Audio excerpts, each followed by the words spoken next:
নজর রাখবো পরবর্তী সংবাদে। এসি থেকে একের পর এক বেরোচ্ছে সাপ এবং যাকে ঘিরে রীতিমতো একটা চাঞ্চল্য। তবে এই বিষয়ে অতিরিক্ত জেলা শাসকের শোবার ঘর থেকেই নাকি এসি থেকে একের পর এক সাপ বেরোতে শুরু করে এবং তারপরে দেখা গেছে যে শোবার ঘর থেকে এসির মুখ থেকে এই সাপ বেরোচ্ছে এবং যা দেখে রীতিমতো চক্ষু চড়ক গাছ খোদ অতিরিক্ত জেলা শাসকের। অবশ্য পরিবার নিয়ে পরবর্তীতে তিনি সরে যান সেখান থেকে। এরপরই খবর দেওয়া হয় সর্প বিশারদ নিতাই হালদারকে।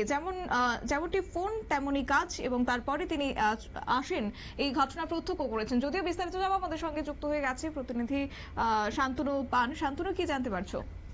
দেখো, মালদা জেলার যিনি অতিরিক্ত জেলা শাসক রয়েছেন উন্নয়ন বিভাগের অনিন্দ্য সরকার, তিনি যেখানে থাকেন অর্থাৎ তেনার যে কোয়ার্টার, সেই কোয়ার্টারের যে এসি রয়েছে সেই এসি থেকে কিন্তু হঠাৎই প্রত্যক্ষ করেন যে কয়েকটি সাপ বেরিয়ে আসছে। তারপরে তিনি আতঙ্কিত হয়ে পড়েন এবং তার পরিবার সহ যারা ছিলেন তাদেরকে নিয়ে তিনি অন্যত্র যান এবং খবর দেওয়া হয় সর্পবন্ধুকে, এবং সর্পবন্ধু কিন্তু ঘটনাস্থলে এসে পৌঁছান এবং তার যে কাজ সেই কাজ মতোই কিন্তু নিতাই বাবু এসিটির সাইড থেকে একটি একটি করে সাপগুলিকে বের করার চেষ্টা করে।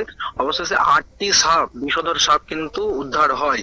পাশাপাশি এই যে ঘটনা, একেবারে শোয়ার ঘর থেকে এসি যে রয়েছে সেখান থেকে সাপ বেরোনাই যথেষ্ট কিন্তু চাঞ্চল্য ছড়িয়েছে এলাকা জুড়ে। যদিও সর্পবন্ধু বিষয়টি জানিয়েছেন যে এই ধরনের ঘটনা কিন্তু আগেও প্রায়শই ঘটতে দেখা গিয়েছে, তবে সাইডে অর্থাৎ যেখান থেকে এসির পাইপ থাকে, অর্থাৎ যেটা দিয়ে জল পাস হয় সেই পাইপ দিয়ে এসেছে এমনটাই কিন্তু মনে করছেন সর্ববন্ধু।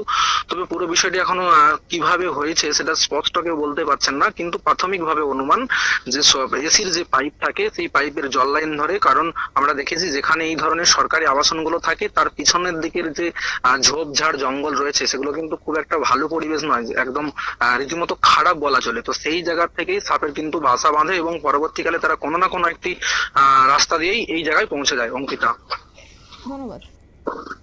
আপনারা শুনলেন, অর্থাৎ এই বিষয়ে জানা গেছে পুরাতন মালদা থেকে মোটর বাইক নিয়ে ছুটে আসেন সর্প বিশারদ নিতাই হালদার এবং সেই সঙ্গেও জানা গেছে উদ্ধার করা হয় সেই বাংলোর এসি থেকে 8টি সাপ। তবে সেখানে প্রশ্ন হচ্ছে, সেটা বিষধর সাপ হোক কিংবা না হোক, সেখানে সাপ দেখলেই তো একটা আতঙ্কের পরিবেশ সৃষ্টি হয়, তাও আবার অতিরিক্ত জেলা শাসকের বাংলো থেকে। এবং গতকাল রাতে এই ঘটনায় রীতিমতো একটা আতঙ্ক ছড়িয়ে পড়েছে জেলার প্রশাসনিক পদস্থ কর্তা তথা অতিরিক্ত জেলা শাসক অনিন্দ্য সরকার এবং তার পরিবার। নিয়ে নিচ্ছি ছোট্ট একটি বিজ্ঞাপন বিরতির সঙ্গে থাকুন।